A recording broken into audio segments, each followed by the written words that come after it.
You've been lied to about nutrition. And the worst part, the lies are everywhere. Your doctor's office, on food labels, even in school textbooks. Today, we're busting the top 10 nutrition myths that are quietly wrecking your energy, brain, and long-term health. We're going to be setting the record straight right now.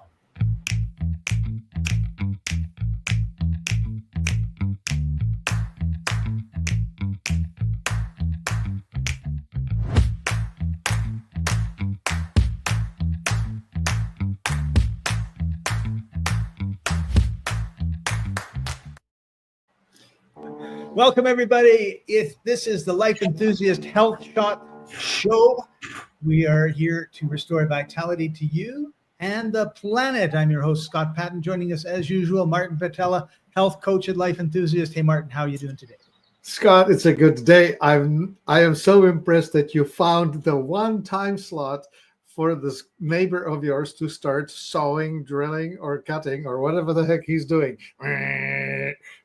It's a rule that the motorcycle that's the loudest in the neighborhood, or the guy starts pounding on the walls at the time that we want to go live.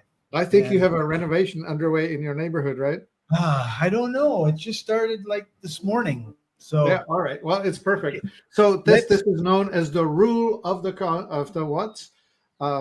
Murphy. Anything that could possibly go wrong will go wrong at the worst possible time. I'm going to be using the mute button a lot. So what we want to do is we want to deal with some huge myths. And we're going to start with people can get all the nutrition they need from food.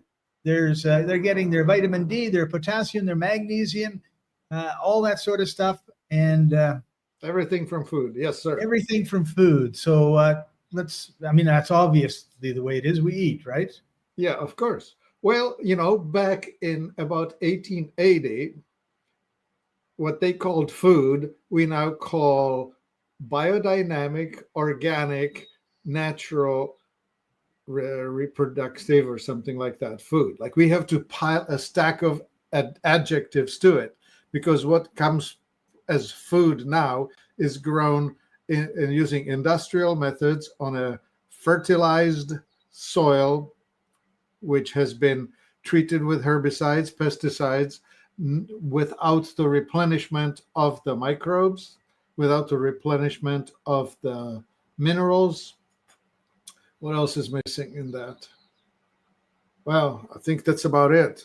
The main point of that is that the food we get now is about 10% of the nutrient density that it had about 150 years ago. Yeah, and we should say hello to George. Greetings. Good to see you. Kevin, thank you for joining us, everybody. They're all ready and raring to go. So, but what impact does all this refining that we do have on our food as well? Refined carbs or refined sugar?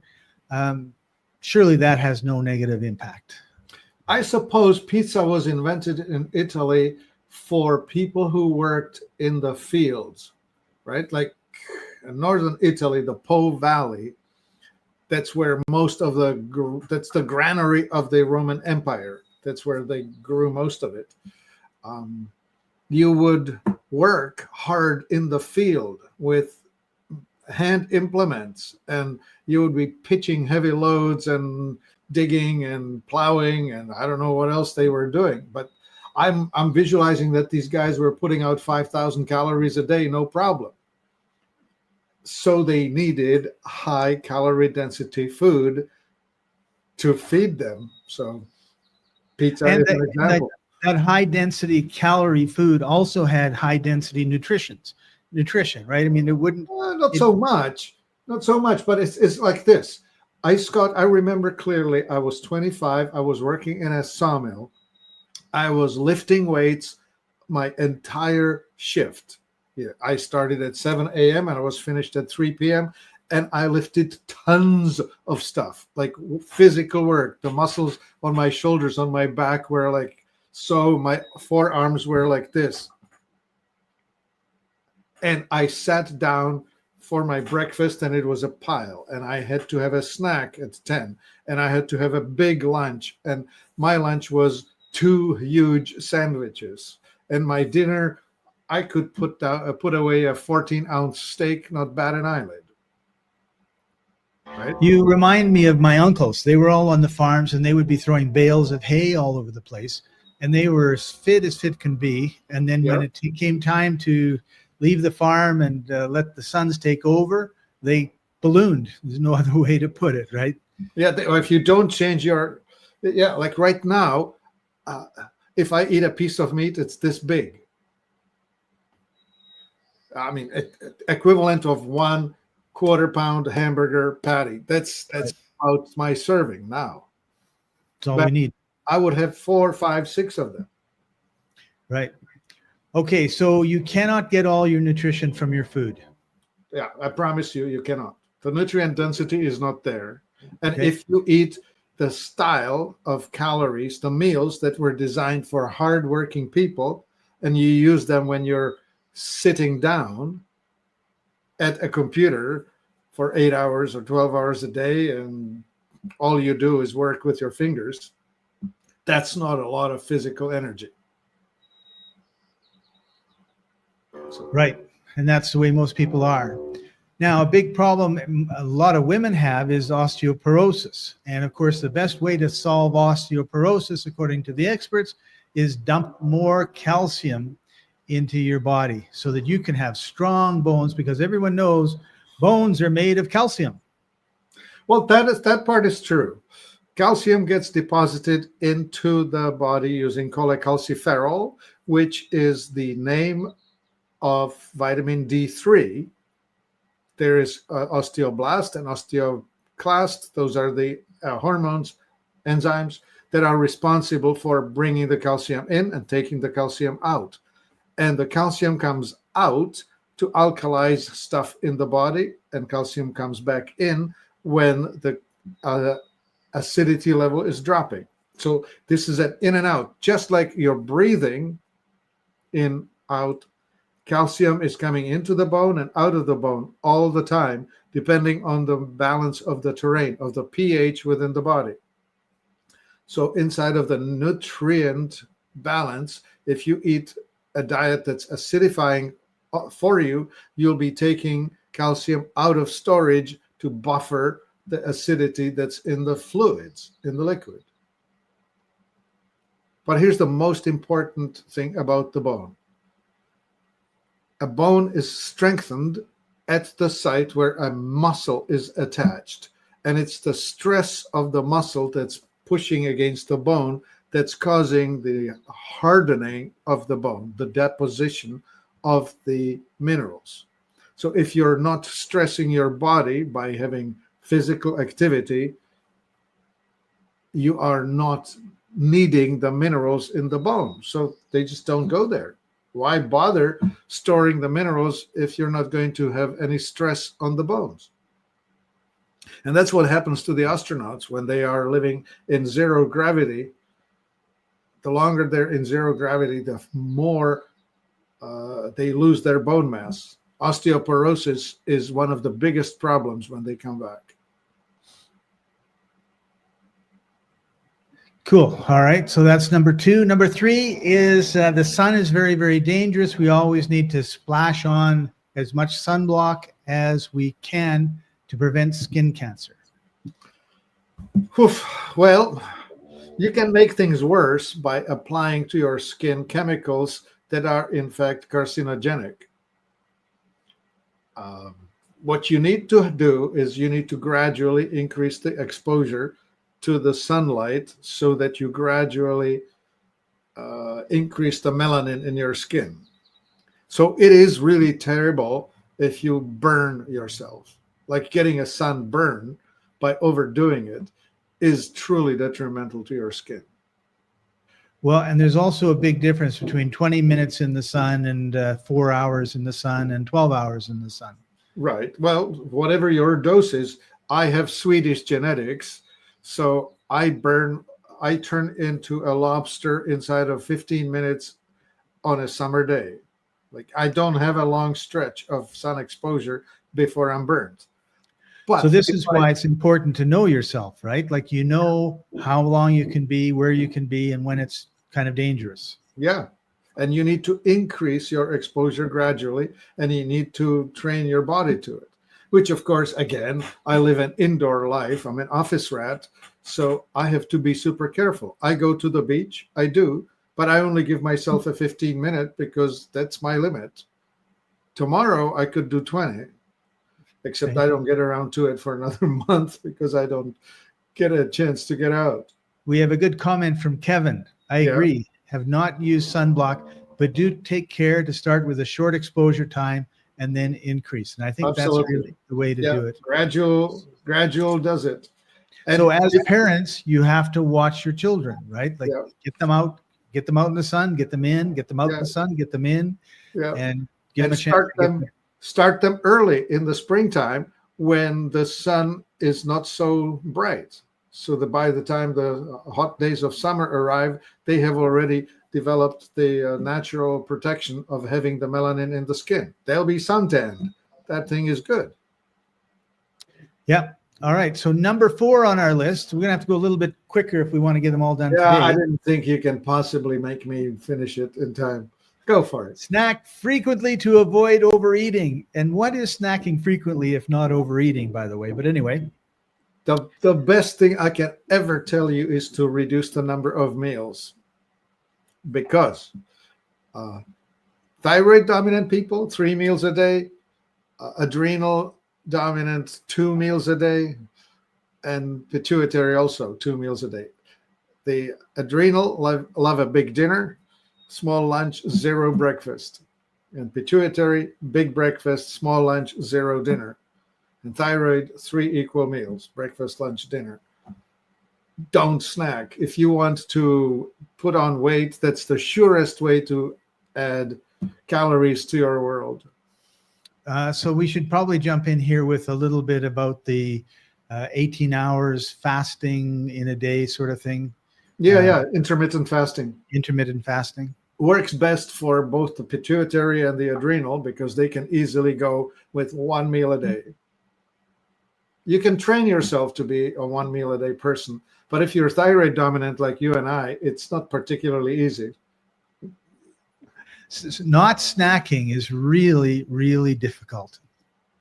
I tell you this, if you leave a bag, an open bag of something, call it pretzels, popcorn, potato chips, whatever, any one of those snacky things.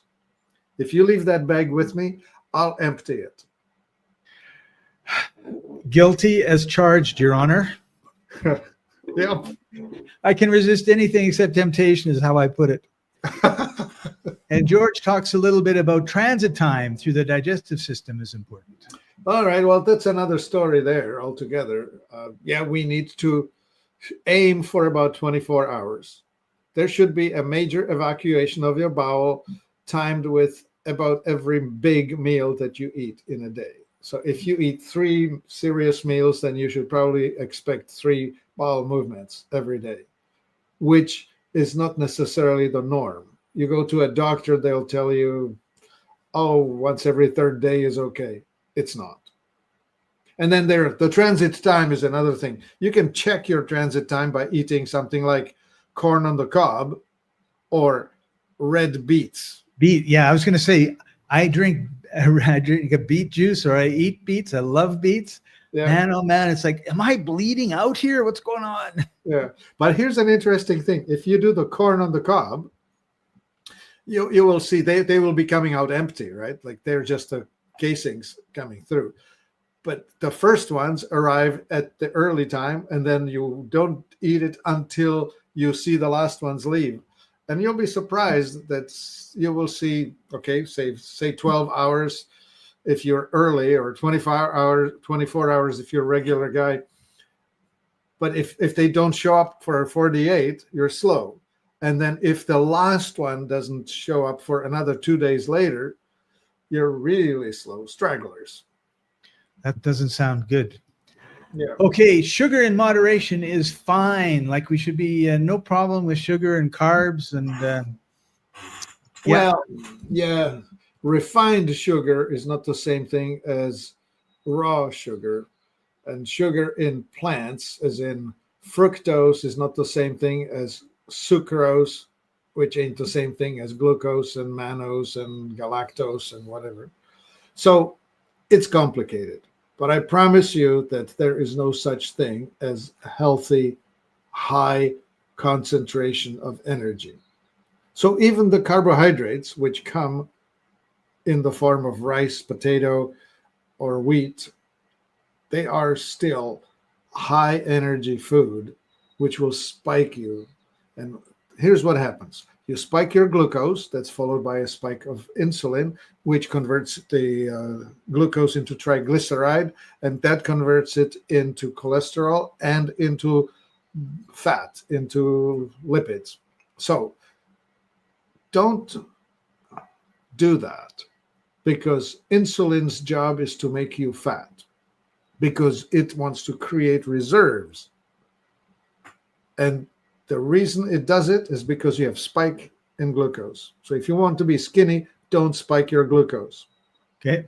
Which all right. So that's the next one is kind of related in that we should, the myth is we should avoid saturated fats because they clog your arteries, and a high carb diet will give you a lot less risk of heart attacks. Yeah. Dean Ornish, bless his heart. Well, so there are these two different diets, right? The Ornish, who wants everybody to be vegetarian, and Atkins, who wants everybody to eat steak and bacon. The truth is somewhere in between, which is the genetics. Depending on who your ancestors were, the closer to the equator, the more likely you are okay with starchy foods. Like if you're in North Africa, it's dates, figs, pomegranates, camel milk, no problem. But if you're in Norway, 60 degrees north, the growing season is 90 days. And you will be eating fish and reindeer and stuff that you kill. Lots of fat, lots of meat. So the genetics will drive what you should be eating. Eat right for your metabolic type. Right. And head over to www.life-enthusiast.com and do a search on metabolic type so you can learn about it. It's fascinating, and it's a big, big reason why I can be on the banana diet, lose a ton of weight. Tell Martin he can go on the banana diet and gain weight. Like, why is it works for one and not the other? Metabolic typing is the key. And George says, I like to eat cod liver with my black rice. George, you're the most exotic dude ever. So no, come on. Cod liver oil, awesome. The best technology ever. Well, okay, so in Thailand, George is living to 200 years old. That's for sure. Up in Philippines or Thailand or out there, exotic world, they will have fish sauce, right? Yes. In Northern Europe, they will have cod liver oil. Yeah, I grew up on cod liver oil. My mom every day would say, come over here. She'd have a spoon and a bottle. There was a brown bottle, and she would give it to me. And I don't regret it. You loved it. I didn't like it at the time. No. But I mean, it wasn't because it was just because it was like oily, right? Anyway, thank you, George, for that contribution. All right. So next, number 7, whole grains are heart healthy. Oh lordy, oh lordy. Okay, so I can't talk. Well, let's figure this out. So whole grains, seeds, pulses, as in lentils and peas, and whole nuts, until they're sprouted, they have this protection on them called phytoestrogen. And it's like this. If a male mouse eats a lot of grains, he loses his virility and will have fewer children. Nature has this balance. Eat a lot of whole grain, lose your sex drive. Okay? It is not good. Boys, if you're going to eat grains or nuts or seeds or pulses, they should be soaked for 3-4 hours at minimum. Soak first, discard the soak water. That's where the hormones go, and then cook it. You remind me, Martin, you remind me of one of the times I visited, and we're like, blah, blah, blah, blah, blah. And we end up in the kitchen, and you've got a bowl of almonds that you've soaked. I don't know if it was overnight or not. And we're both standing there getting the white almond peeling almonds. So that you only eat the brown, you do not eat the brown stuff. You only eat the white part of the almond. Yep. And that's really important because that brown stuff screws up your digestion. And so if you drink nut milks, like oat milk, rice milk, almond milk, coconut milk, those are all rich in phytoestrogens. They will take your manhood away. And they will screw up your woman too, because too much estrogen dominance has downsides. One of the biggest problems with that is dysregulation of the menstrual period, bloatiness, disagreeable, all that. And all the things you don't like in women's behavior. Too much estrogen will do it. Yeah. It drives the nervous. Yeah. It drives the nervous and hyper emotional side of the feminine characteristic. So one thing that we don't think about or talk about enough in society is the fact that what we eat has a huge psychological impact. And we know it, like have 10 beer. How are you behaving? Not good usually, right? But we don't associate that with bread or with the carrot or too much sugar or all the rest of it, right? I see a kid now in the grocery store, he's yelling and screaming and running all over the place. It's like, oh, you were in the bulk foods and you gave him some candy, right? How did you know? Could be candy. He's probably an oxidizer. Yeah. Okay, so one thing that's really important is to get rid of all of your friends that talk about the carnivore diet, because we should not be eating red meat. It's really bad. Grass-fed is the worst. Grass-finished is even worser. And it is nowhere near the healthiest food that you can eat. Well, the cows fart methane, and that's causing a horrible climate change. Bah.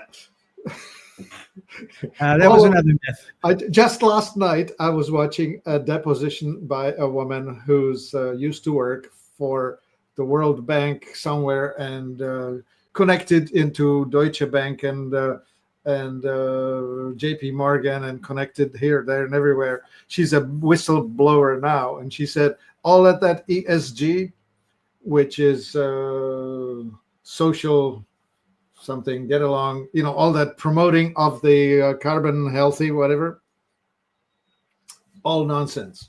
They were lying. I don't know how anyone could even think that too much carbon in the atmosphere is a bad thing, because you'll have plants growing like crazy, which is what we're experiencing. Sub-Sahara Desert has more plants than it's had in a few hundred years because they love the carbon. And so anyway. Yeah, if you want carbon to come out of the atmosphere, plant trees. Yeah. And that'll look after it. Okay, so should we eat red meat?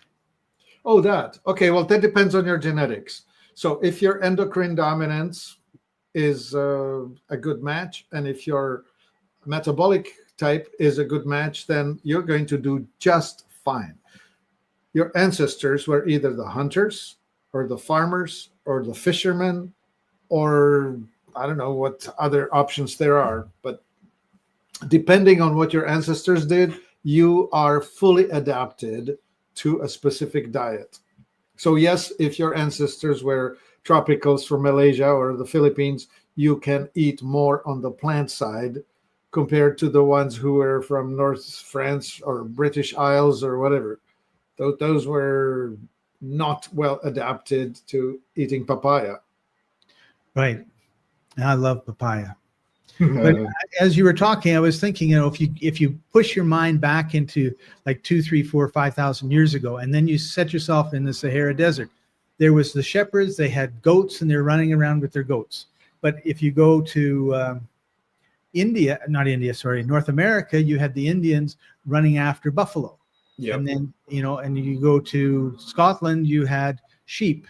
So you can kind of think of like and the Philippines and those places, it would be fish that you see a lot of, right? Yes. So then you can kind of tie in and say, like, why wouldn't I be eating those same things that my ancestors ate? Because Yes. that's what gave them their health or gave them their life. So you don't necessarily need to avoid red meat. And again, it's, know thyself. Eat a half a steak or something and see how you feel. With me, I have a slice of bread and 30 minutes later, I'm laying on the couch sound asleep. So Because of your genetics, you are highly susceptible to knocking yourself overly alkaline with carbohydrates. That's your thing. it's my thing. And I should do it at night when I can't go to sleep. But for some reason, it flips the other way and I'm wider awake. Oh, hold on. There's the tides. The tide is most alkaline at 2 p.m., most acidic at 2 a.m. So it's the easiest thing for you to take a siesta, take 2 hours in the middle of the afternoon and be fully refreshed, and then actually wake up at 2 a.m. and work for 2 hours and then go to sleep and do the rest. You're absolutely describing me. All right. Number 9. This is myth number 9, just in case you're wondering if I'm saying this is true. Our brains need sugar and carbs. They cannot run on ketones. Well, the smart people run on ketones, which come from fat. So the ketogenic diet is going to actually make you smarter. Yes, your brain is a huge consumer of glucose. But if you push glucose, you end up with dementia rather than not. We're running out of time so bad. The good news is that we don't have to go to Telegram right away. So Kevin says, me too, 30 minutes after his sandwich. Sleep around. Yeah, so we'll get together. He'll be on one couch. I'll be on the other. We'll be snoring away. Yeah. Thanks for sharing. And if you get yourself a glass of wine with it, you'll stretch it by another hour. Oh, that is so true. Yeah. Number 10, myth number 10, restrict salt for high blood pressure. So to reduce your blood pressure. Well, that's an interesting cascade of things. So cortisol is the hormone released in response to stress, and cortisol will cause retention of sodium. So it's the stress response that causes high sodium in your blood, which then in turn will raise your blood pressure. But it's cortisol that raises your high blood pressure because that's the fight or flight response of your autonomic nervous system. It wants you to have higher blood pressure so that you have more blood available to do the running, fighting, whatever it is that the fight or flight side of the system requires of you. So if you were to lower your stress level, you would then respond by lowering the sodium retention and lowering your blood pressure at the same time. So it's not the salt, it's the stress. Okay. Now, the opposite is this. If you work out, or if you go into a sauna, if you sweat a lot, you'll be dumping sodium. Like, remember earlier today, I mentioned that I was working in a sawmill? Yeah. Summer time, the temperature was 9,500 degrees. And there we are, just sweating like you wouldn't believe. And drinking. I would drink a gallon of water. And we had salt tablets, dispensers in the lunchroom. Everybody would go to take a drink. We would drink a whole quart of water and take a salt tablet because you were dumping salt all the time. And if you didn't eat the salt, you would get cramps. Right. Yeah, it's really important. Cool. All right, our last one. All calories are equal. Well, at the chemical level, yes, but not in how your body responds to it. If you are a thyroid type, calories from carbs will put weight on you, and calories from fats will make you skinny. And if you're adrenal dominant, it'll be exactly the opposite way. Carbs will not put weight on you, but fats will. Go figure. So, yeah, it looks the same on the outside, but I promise you, it's not the volume of food you eat. It's the type of food you eat that will drive this weight management issue. Okay, so we started this, we're coming to the end. We started this with talking about the myths. And one of the first myths that we talked about was you can get all your nutrition from your food. So that's a myth. That's not true. You're not going to get it, particularly if you're eating stuff that is in the aisles of the grocery store and highly processed. It's going to make it worse. So Martin, I'm going to put you on the spot here, but just quickly, what would be a supplement? I wasn't shot. I'm fine. I don't know if you could hear that or not. Yep. It was backfiring. What would be like an ideal, like average supplement regime? Well, I don't know about average, but that black seed oil that George mentioned, that's an awesome, awesome nutrient. So what you want to have is some sort of a high nutrient density food. We manufacture these superfoods, Exula brand. We have Powerteen for people who want to get their energy up. And we have Aurasil and Aura Max for people who want to bring their stress level down. We have Iridessa for people who want to turn everything on, and multiple choices depending on your body type. That would be my first one. And the second one would be healthy oils, healthy fats. That would be avocado, olive, coconut, butter. Those are healthy fats. But some of the seed oils are awesome. Cumin, also known as coriander. Black seed, also known as Nigella sativa. Anyway, those are the things that you want to get into your body. Flax oil, hemp seed oil, those are good ones. So not the oils that are in a plastic bottle looking gold and beautiful on the grocery shelves for a year. Yep. It's the... Yeah, refined is the magical word. What they refined out of it are the things that are most healthy. The omega-3s, you need those. Right. And they come in that fish oil that we talked about earlier. Yeah, a bottle of that cod liver oil is an ideal thing to have in the fridge. Yes. All right. Yeah, fridge, please.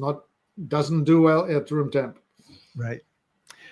Thank you for joining us, everybody. Thank you, Martin, for sharing your knowledge. As usual, we head over to www.life-enthusiast.com. Check it all out. I believe there's a link on the main page where you can make an appointment, talk to Martin for 15 or 20 minutes and really get a deep dive into what is your metabolic type, because I promise you, if you're eating for the wrong type, life is hard. If you're eating for the right type, man, you've got lots of energy, you've got lots of repairs going on in your body, you've got lots of health and vitality. And that, of course, is our mission, to restore vitality to you and the planet. So we'll see you next week. Bye for now. Cheers, guys.